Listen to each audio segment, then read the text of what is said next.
नमस्कार दोस्तों, कैसे हैं आप सब। सक्सेस पॉइंट स्कूल में आप सभी का स्वागत है। सामाजिक विज्ञान की हमारी सीरीज में आज हम एक नया पाठ शुरू करने वाले हैं और पाठ का नाम है हमारे फ्रांस की क्रांति या फ्रांसीसी क्रांति। सामाजिक विज्ञान में हम अभी तक क्या समझ चुके हैं, तो विज्ञान का अर्थ क्या होता है ये बात हम समझ चुके हैं। फिर उसमें समाज का क्या अर्थ होता है वो बात समझ चुके हैं, पूरी परिभाषाएं हम देख चुके हैं। फिर मैंने कहा था कि इसके अंदर अलग अलग जो आपके विषय आते हैं, जिसमें आपके इतिहास सबसे पहले था। इतिहास का अर्थ क्या होता है, स्रोत इतिहास में क्या होते हैं, कितने भाग है इतिहास के, समय सारणी इतिहास की कैसे चलती है, ये सब बातें हम पूरी की पूरी कर चुके हैं। फिर हमने अगला उसका एक और लेक्चर बनाया था, जिसके अंदर हमने देखा था कि 9वीं कक्षा के अंदर कौन सा भाग है, तो आधुनिक विश्व का भाग दिया हुआ है। और 9वीं कक्षा के अंदर जो आधुनिक विश्व का भाग है उसी का पहला पार्ट है हमारा फ्रांसीसी क्रांति। आपकी किताब का नाम है India and the contemporary world part first, या हिंदी में कहे तो भारत और समकालीन विश्व भाग पहला। मतलब 17वीं 18वीं और 19वीं शताब्दी में भारत के समकालीन विश्व के अंदर क्या क्या चल रहा था वो पाठ आपके इसमें दिए हुए हैं। और सबसे पहला पाठ है हमारा फ्रांसीसी क्रांति। हम इसी से शुरुआत करते हैं, बेहतरीन तरीके से समझते हैं कि आखिर फ्रांस की क्रांति या फ्रांसीसी क्रांति का अर्थ क्या होता है और क्या क्या उस क्रांति में हुआ था। अब एक बात मैं आपको बता दूं कि मैं किस तरीके से आपको पढ़ाऊंगा, वो बात पहले जान लेते हैं तो थोड़ा मामला चीजें अच्छे से क्लियर हो जाएंगी। देखिए, किसी भी पाठ को पढ़ने से पहले, हम शुरू करने से पहले हम उस पूरे पाठ का फॉर्मेट पढ़ेंगे। अब ये फॉर्मेट क्या होता है, तो देखिए बिंदु, इसे बिंदु बार आप पॉइंट कह सकते हो। मैं ये समझाऊंगा कि भाई जैसे फ्रांस की क्रांति है तो उसमें कुल 9 पॉइंट है जो पढ़ने वाले हैं, पहला दूसरा तीसरा ऐसे करके कुल मिला के 9 पॉइंट हो जाते हैं। तो मैं आपको एक एक करके ये पॉइंट लिखता रहूंगा और समझाता रहूंगा कि ये कुल 9 पॉइंट है। परिचय का बिंदु हो गया, फिर कारण का बिंदु हो गया, ऐसे करके पूरे 9 पॉइंट है। एनसीईआरटी में थोड़ा जटिल किस्म से दिया हुआ है, लेकिन हमने उसको पूरा सुलझा के और अच्छे से पूरा लिखेंगे। एनसीईआरटी की सारी बातें उसके अंदर आ जाएंगी और साथ साथ में अगर कोई नई चीजें हैं जो मैं अपनी तरफ से बताऊंगा, हम उसमें लिखेंगे नहीं, लेकिन नई चीजें जानने की तो हम पूरी कोशिश करेंगे। और नया एडवांस कुछ चीजें भी है तो उसको भी जरूर जानेंगे हम। तो पहले तो मैं आपको फॉर्मेट बताऊंगा कि भाई फॉर्मेट में ये पॉइंट दिए हुए हैं। फॉर्मेट में कम से कम 2 कक्षाएं चली जाएंगी हमारी। फॉर्मेट जैसे पूरा समझ में आएगा, फिर हम क्या करेंगे, एक एक पॉइंट को अलग से लेंगे। जैसे पहला पॉइंट मैं कहूंगा फॉर्मेट में मैंने पहला पॉइंट लिखवाया था, तो वो पहला पॉइंट अब डिटेल में पूरा पढ़ेंगे। फॉर्मेट में मैंने दूसरा पॉइंट लिखवाया था, वो फिर फॉर्मेट में दूसरा पॉइंट डिटेल में पढ़ेंगे। तो आप मान के चलिए कि फ्रांस की क्रांति का ये पूरा भाग जो है, पूरा पार्ट जो है, इसे खत्म करते करते कम से कम हमारी 20 से 25 कक्षाएं लग जाएंगी। इन 20 से 25 कक्षाओं में पूरी फ्रांस की क्रांति समझ में आ जाएगी आपको, उसका पूरा निचोड़ समझ में आ जाएगा आपको, और फिर आपको कभी भी रटने की भी आवश्यकता नहीं पड़ेगी, क्योंकि बात पूरी समझ आ जाएगी और किससे जुड़ी हुई बातें वगैरह ये सब चीजें हम इसमें कर लेंगे। तो ये बात हो जाती है हमारे यहाँ पे इसके पढ़ाने के तरीके की। तो मैं फॉर्मेट बताऊंगा आपको और फिर हम एक एक करके पूरा पढ़ेंगे। और ये क्रांति वाला मामला लगभग आप मान के चलिए 20 कक्षाओं के आसपास तो जाएगी ही जाएगी, तब जाके क्रांति पूरी समझ में आएगी, क्योंकि पाठ भी बहुत लंबा चौड़ा पाठ है और मैंने सुलझा के पूरा समझाने की कोशिश इसमें की है। और जो एनसीईआरटी है उसमें थोड़ा सा टिपिकल टाइप का दिया हुआ, आधी चीजें पहले हैं आधी चीजें बाद में है, लेकिन हमने सारी चीजें पूरी सुलझा के और फिर उसको तरीके से एक एक करके पढ़ेंगे। तो इस तरीके से पूरा मामला चलेगा, मैं आपको बता दूं। अब हम शुरू करते हैं और अभी जो हमारी कक्षा है उसमें हम फॉर्मेट ही लिखने वाले हैं, देखने वाले हैं। और आप अपनी कॉपी पेन वगैरह उठा के रखिए, लेके रखिए अपने पास में, और जो जो फॉर्मेट में मैं लिख रहा हूं उसको साथ साथ में लिखते रहिए, ताकि चीजें आराम से और अच्छे से समझ में आ जाए। ये फॉर्मेट बाद में एग्जाम के टाइम में भी काम आता है। जब भी पाठ पढ़ना हो, फॉर्मेट का एक प्रश्न देख लिया, समझ में आ गया कि पाठ के अंदर पॉइंट कौन से हैं और कितने पॉइंट है। तो बात करते हैं हम हमारे पाठ पहले की, और चैप्टर जो हमारा पहला है उसका नाम है आपके फ्रांसीसी क्रांति। फ्रांसीसी क्रांति, या अंग्रेजी में कहूं तो फ्रेंच रेवोल्यूशन। अब जब भी हम कोई पाठ पढ़ते हैं ना, तो उससे पहले मैं क्या करता हूं कि पाठ का नाम ये क्यों है वो समझाने की प्रयास करता हूं। फ्रेंच रिवॉल्यूशन, फ्रेंच का मतलब फ्रांस से है, फ्रांस यूरोप के अंदर आया हुआ एक देश है, उसी की बात यहां पे हम करने वाले हैं। और रेवोल्यूशन का मतलब क्या होता है, रेवोल्यूशन यानी क्रांति का मतलब, रेवोल्यूशन का अर्थ हिंदी में हो गया क्रांति। लेकिन अगर थोड़ा अच्छे से समझते हैं, 2 शब्द होते हैं। एक शब्द होता है इवोल्यूशन, जैसे उत्क्रांति कहते हैं, एक शब्द होता है रिवॉल्यूशन, जैसे क्रांति कहते हैं। इवोल्यूशन या उत्क्रांति का अर्थ यह होता है कि जब भी बहुत लंबे समय में कोई परिवर्तन आते हो, सामाजिक रूप से कोई परिवर्तन आए, आर्थिक रूप से कोई परिवर्तन आए, या राजनीतिक रूप से कोई परिवर्तन आए, और उसमें बहुत लंबा समय लग गया हो, 100 साल लग गए हो, 500 साल लग गए हो, 1000 साल लग गए हो, तब हम कहते हैं कि ये तो उत्क्रांति हुई है, क्रांति नहीं हुई है, ये इवोल्यूशन हुआ है, रिवॉल्यूशन नहीं हुआ है।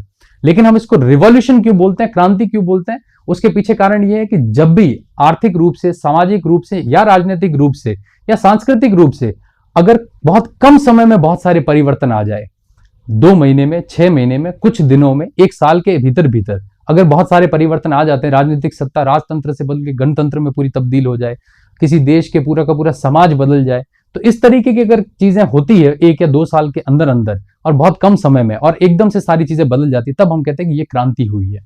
जैसे एक और उदाहरण के नाम पे दो, एक शब्द लाते हैं हम, औद्योगिक क्रांति। औद्योगिक क्रांति का अर्थ ये हुआ कि 20-30 वर्ष के अंदर अंदर इतने सारे उद्योग लग गए कि एकदम मानो जैसे कोई क्रांति हो चुकी हो, बहुत सारे परिवर्तन आना बहुत कम समय काल के अंदर, इसे हम कहते हैं क्रांति।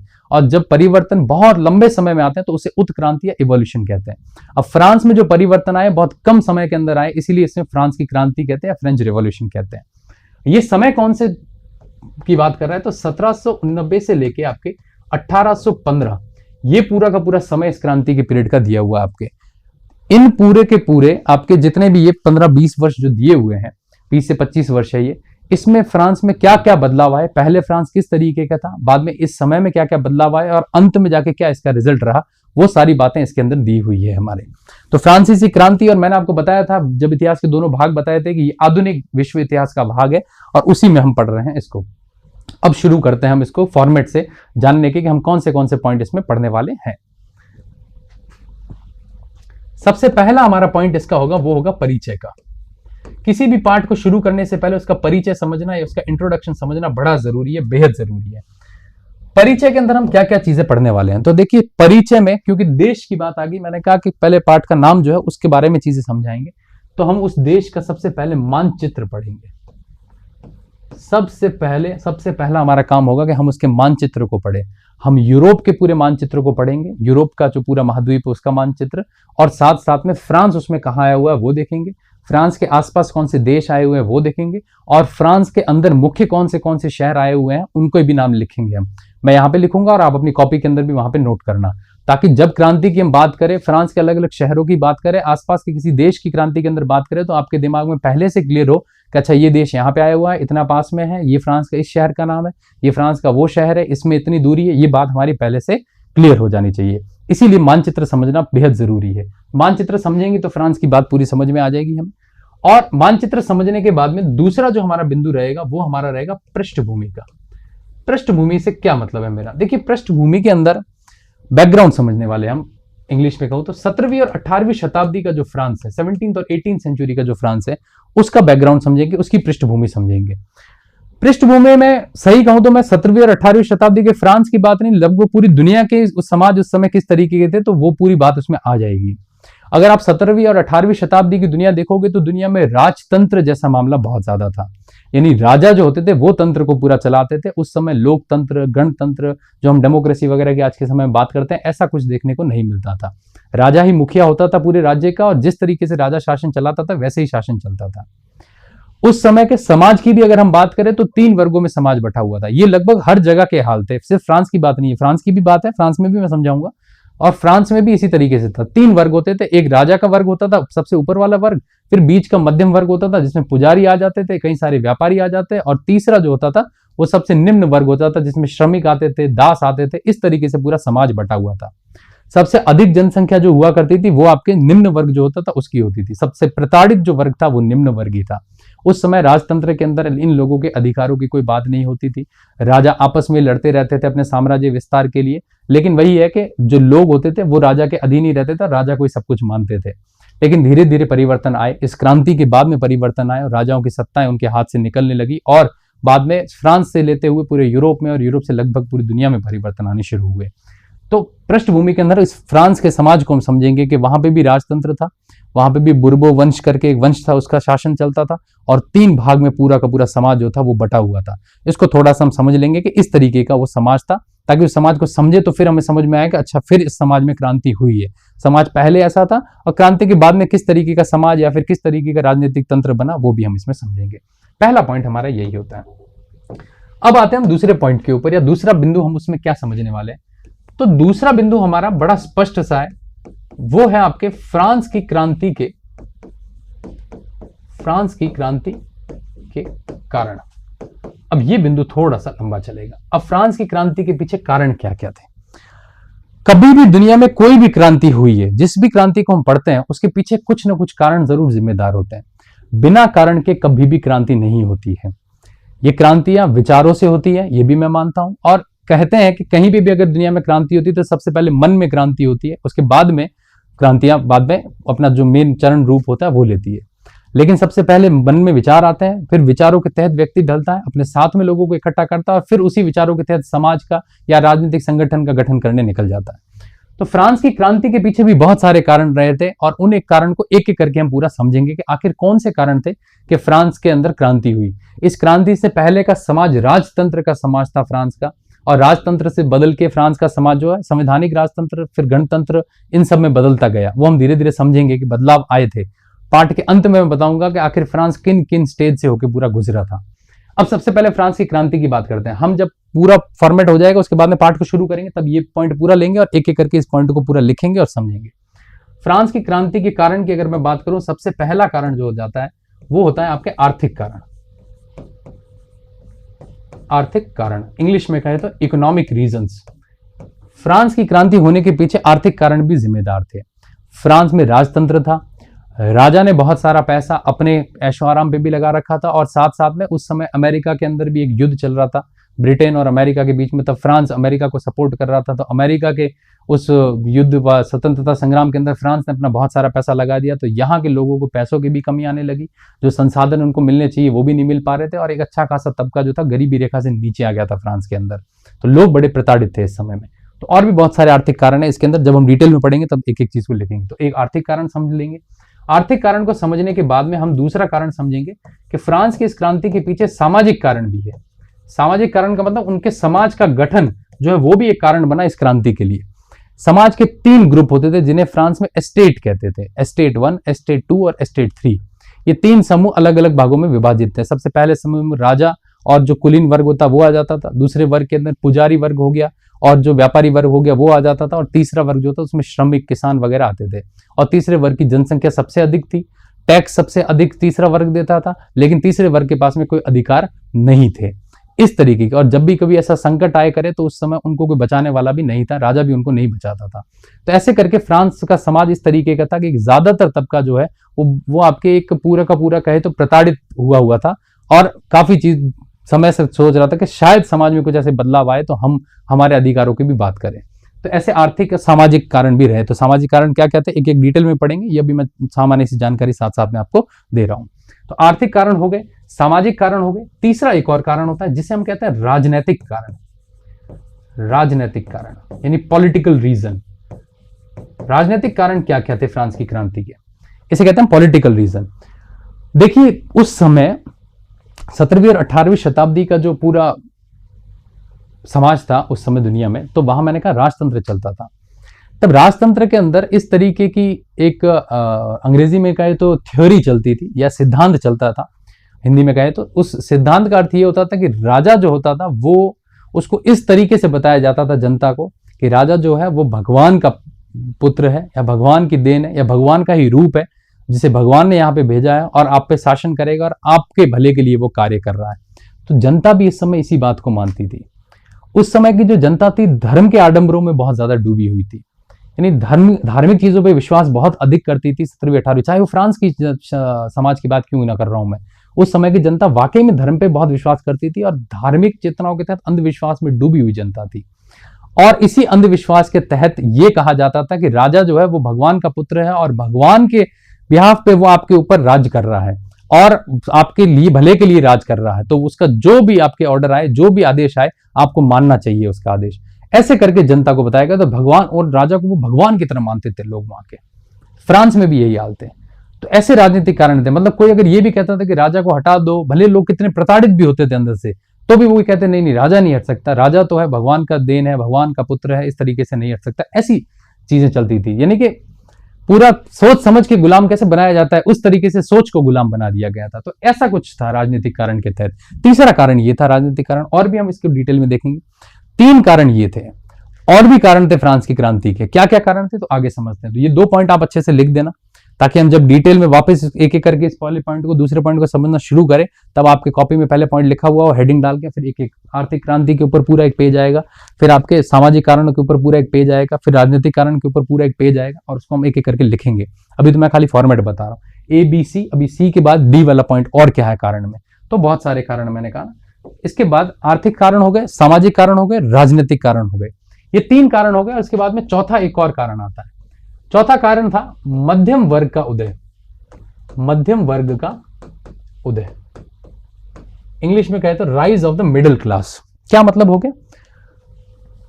फ्रांस के समाज में 17वीं और 18वीं शताब्दी के अंदर जो फ्रांस का समाज था उसमें 2 ही वर्ग देखने को मिलते थे, या तो उच्च वर्ग था या बिल्कुल निम्न वर्ग था।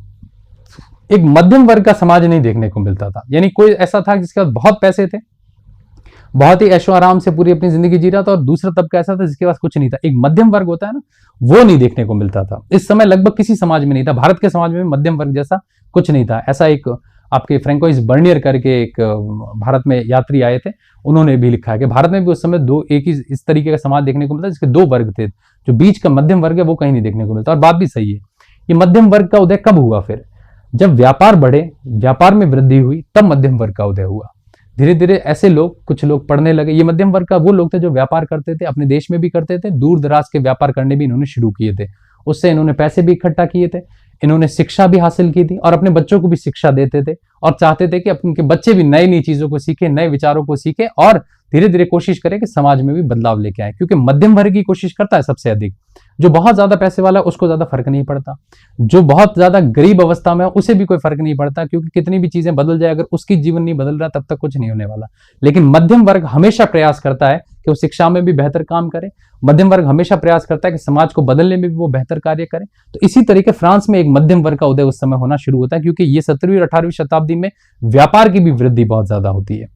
तो इसी व्यापार की वृद्धि के चलते हुए एक मध्यम वर्ग के समाज का उदय होना शुरू होता है। और ये मध्यम वर्ग इतना पढ़ा लिखा होता है, धीरे धीरे पढ़ाई लिखाई से अपने विचारों में क्रांति लाता है, और क्रांति में सबसे बड़ा भाग मध्यम वर्ग का ही होता है इस समय। उन क्रांतिकारी लोगों को, उन सबको साथ में इकट्ठा करने का, उसमें सबसे बड़ा अगर किसी ने भाग या रोल प्ले किया है तो वो आपके मध्यम वर्ग ने किया है। एक तो ये हो गया।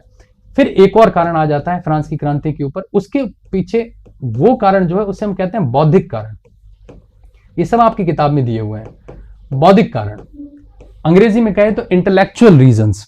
अब देखिए, क्रांति तो करनी है, सारी सत्ताएं परिवर्तित करनी है, सब कुछ करना है, प्रताड़ना भी हटानी है, लेकिन किस तरीके से हटाएंगे और हटाने के बाद में क्या करेंगे, ये बताने वाले, ये मार्गदर्शन करने वाले लोग भी तो होने चाहिए, ऐसे विचार बोलने वाले लोग भी तो होने चाहिए। तो 3 बड़े ऐसे लोग हैं जिनका प्रभाव फ्रांस की क्रांति के ऊपर बहुत ज्यादा पड़ा था, जिनमें से एक व्यक्ति का नाम आ जाता है जिनका नाम है आपके John Locke. John Locke, John Locke जो थे वो आपके एक राजनीतिक चिंतक थे, और जॉन लॉक जो है उन्होंने अपनी किताब लिखी थी, और किताब के अंदर बहुत से अधिकारों की बात कही थी, मानव के अधिकारों की बात की गई थी, राजतंत्र के बारे में बहुत कुछ लिखा था। कहा था कि राजतंत्र अगर मानव को एक अच्छा जीवन नहीं दे सकता है तो राजा को अपना पद त्याग देना चाहिए। इस तरीके की बातें जो समाज में उस समय चल रही चीजों के एकदम खिलाफ, ऐसी बातें लिखी थी। और इन बातों को मध्यम वर्ग ने बहुत ज्यादा पढ़ा, यूनिवर्सिटी, कॉलेज, इन सब के अंदर।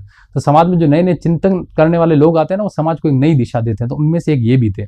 तो इन्होंने जो चीजें लिखी वो फ्रांस के लोगों ने पढ़ी और आम जनता तक भी पहुंचाई कि हम ऐसा समाज बना सकते हैं जिसमें राजा के अधिकार नहीं बल्कि एक आम जनता, आम व्यक्ति के भी अधिकार होने चाहिए। इस तरीके का एक तंत्र बनाना है हमें। तो ये भी बात हुई। फिर साथ साथ में अगर हम बात करें जॉन लॉक के अलावा और कौन थे, तो एक और नाम आ जाता है जिसे हिंदी में तो लिखते हैं इस तरीके से, ज्यों जैक रूसो, और अंग्रेजी में कहते हैं इसको जीन जैक रूसो। रूसो नाम था इनका। रूसो भी इसी तरह राजनीतिक चिंतक थे, और उन्होंने भी अपनी किताबें लिखी करी, और उन किताबों में उन्होंने भी अपने क्रांतिकारी विचार लिखे। जो हम वोट देने की बात करते हैं वगैरह, वो सब उन्होंने अपनी किताब के अंदर लिखा कि क्यों ना ऐसा समाज बनाया जाए जिसमें लोग वोटिंग का काम करें, वोट दे, लोग वोट दे के और फिर सत्ता बनाए अपनी, तो लोगों के द्वारा बनाई जाएगी वो सत्ता, तो वो सत्ता लोगों के लिए काम करेगी। ऐसे समाज का निर्माण भी कर सकते हैं। तो देखिए, ये उस समय के हिसाब से बहुत क्रांतिकारी विचार था। जीन जैक रूसो की बात करें। फिर एक और व्यक्ति आ जाते हैं जिनका नाम था आपके मॉन्टेस्क्यू। मॉन्टेस्क्यू बोलते हैं इनको, और अंग्रेजी में कहे तो मोंटेस्क्यू बोलते हैं इनको।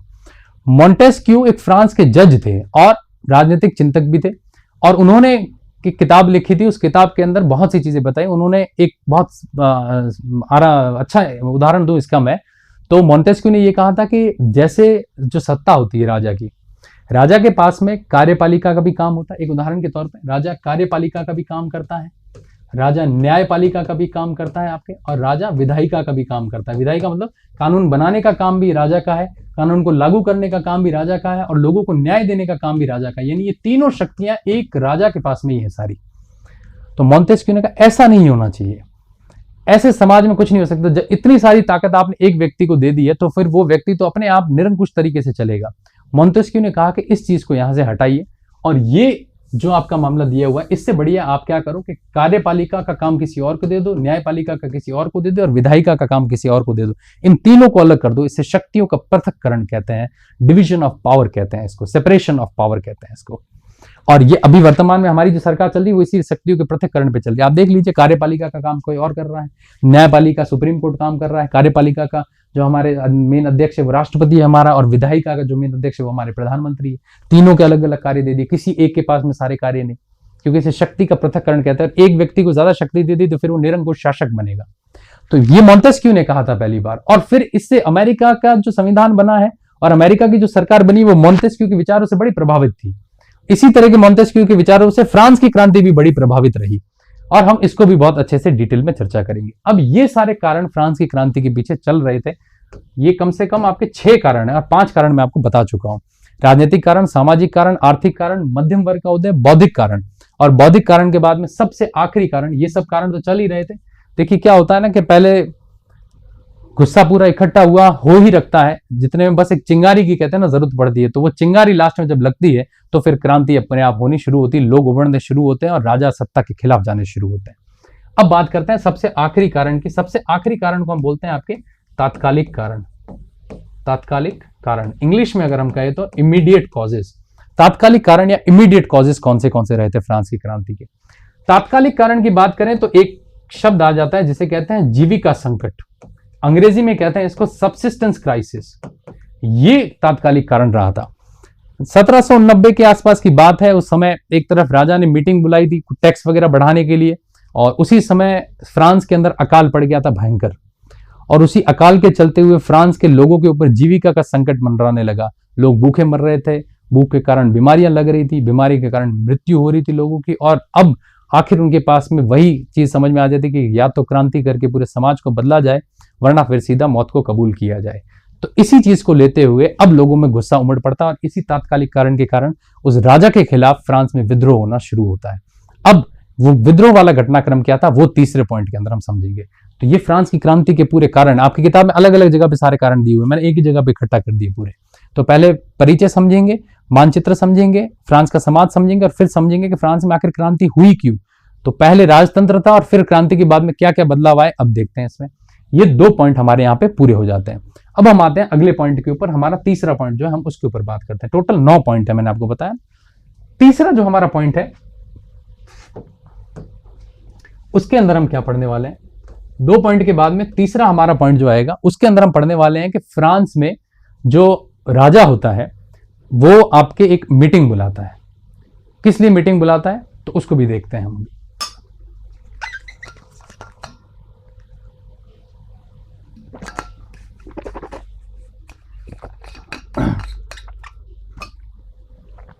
अब देखते हैं कि फ्रांस में क्रांति की शुरुआत कैसे होती है।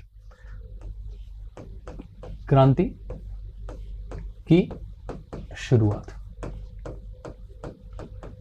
अब ये साल है आपके 1789 का, और अब पीछे के कारण मैं सारे आपको बता दिए, इतने सारे कारण चल ही रहे थे। और अब राजा क्या करता है 1789 में फ्रांस में जो इस समय राजा था उनका नाम था लुई 16। वंश था, बुर्बो वंश कहते हैं उसको, और बुर्बन डायनेस्टी कहते हैं अंग्रेजी के अंदर। वो वंश उस समय फ्रांस को शासन करता था, शासक थे फ्रांस में उस वंश के। और लुई 16 जो राजा था उसने फ्रांस के अंदर एक मीटिंग बुलाई, और उस मीटिंग को अंग्रेजी में कहते हैं एस्टेट जनरल की मीटिंग। वो अंग्रेजी का शब्द ही हमें इस्तेमाल करना पड़ेगा यहाँ पे भी। इसे कहते हैं आपके estate general meeting, estate general, या इसको अगर बहुत सरल शब्दों में कहूं तो एक आम सभा को बुलाना। एस्टेट जनरल की एक मीटिंग बुलाई जाती है, राजा मीटिंग को बुलाता है, और उसमें क्या करता है 3 जो एस्टेट फ्रांस के मैंने आपको कहे थे वो तीनों एस्टेटों को बुलाता है। करीब 1200 लोग आते हैं उसमें। पहला जो एस्टेट होता है जिसमें कुलीन वर्ग और राजा के परिवार के लोग होते हैं 300 वो होते हैं। दूसरा जो वर्ग मैंने आपको बताया था आपके जो व्यापारी वर्ग वगैरह ये सब होता है तो वो दूसरे वर्ग के लोग वो होते हैं।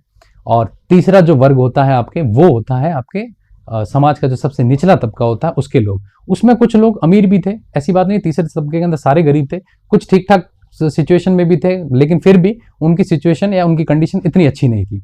तीनों वर्ग के लोगों को बुलाता है, तीसरे वर्ग से 600 लोग आते हैं, ऐसे करके 1200 लोगों को बुलाता है। और राजा कहता है कि भाई फ्रांस में आर्थिक संकट चल रहा है और हम टैक्स बढ़ाने वाले हैं।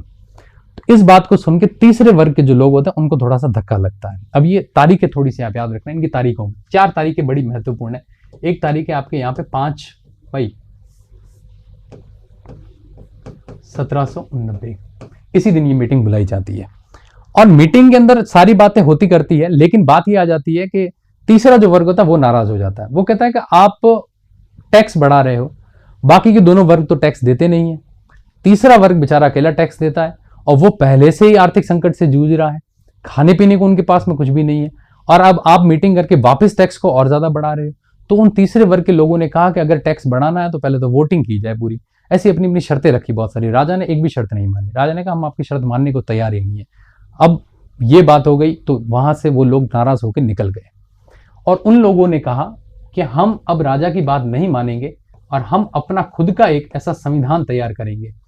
और वो लोग, उन लोगों ने अपनी एक पूरी समूह बनाया, एक ग्रुप बनाया और उस ग्रुप को नाम दिया नेशनल असेंबली। नेशनल असेंबली, इस ग्रुप को कहते हैं आपके क्या, नेशनल असेंबली। और ये सारे के सारे लोग राजा के उस दरबार से निकल गए और 20 जून 1789 को उसी राजा के दरबार के अंदर बाहर एक टेनिस का कोर्ट हुआ करता था, वहां पे जाके खड़े हो गए और वहां पे शपथ लेते हैं कि अब हम सारे मिलकर एक पूरे संविधान का निर्माण करेंगे और उस संविधान को, राजा को कहेंगे कि इस संविधान को मानो और तुम भी इसी संविधान के अधीन चलो। इस तरीके की बात इन्होंने रखी और इन्होंने संविधान बनाना शुरू कर दिया। अब राजा साहब कह रहे हैं कि बनाने तो कितना ही संविधान बनाएंगे, राजा तो राजा होता है, वो कहे मैं तो नहीं मानूंगा इनकी कोई भी बात।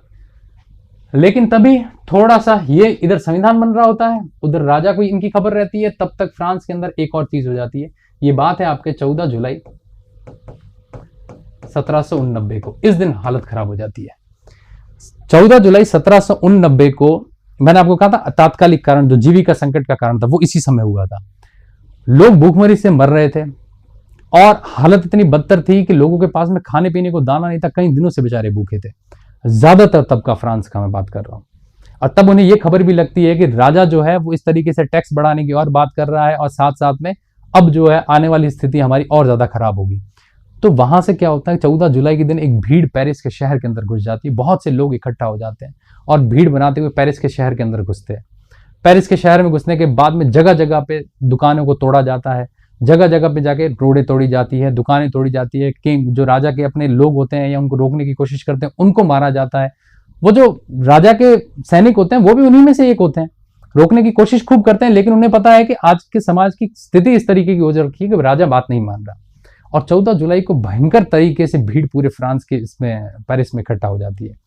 और वहां पे किला होता है, बेस्टील का किला जिसे कहते हैं। बेस्टील के किले के अंदर कैदियों को रखा जाता है और बेस्टील का किला कहते हैं कि वहां के जो शाही परिवार है उसकी निशानी है। तो पूरी भीड़ इकट्ठा होकर उस बेस्टील के किले के अंदर घुस जाती है, उसके गेट तोड़ देती है, दीवारें तोड़ देती है और वहां से जितने कैदी होते हैं सबको रिहा और कर देती है। राजा तक ये बात पहुंचती है और राजा साहब कप कपा जाते हैं कि मैंने जो बात नहीं मानी उसका मुझे ये परिणाम देखने को मिलेगा आगे।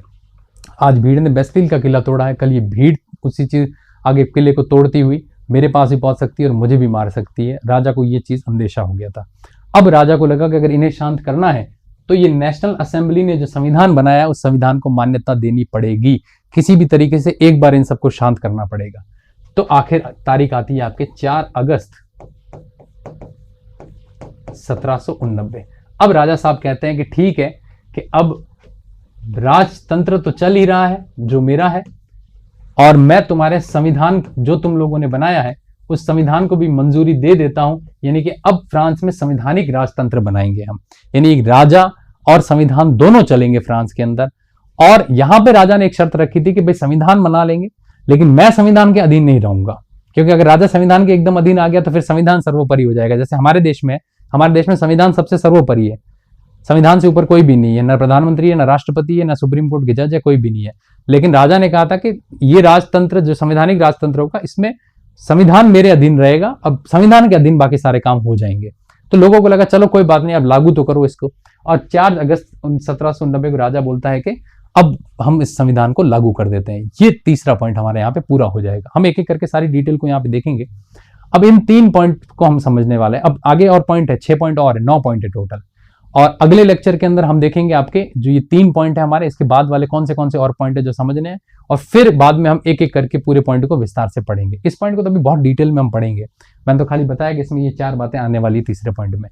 तो अगले लेक्चर के अंदर जो हमें चौथे पॉइंट को पढ़ेंगे, चौथे पॉइंट में क्या क्या बातें पढ़नी है वो मैं आपको अगले लेक्चर के अंदर बताऊंगा। तब तक के लिए बहुत बहुत धन्यवाद।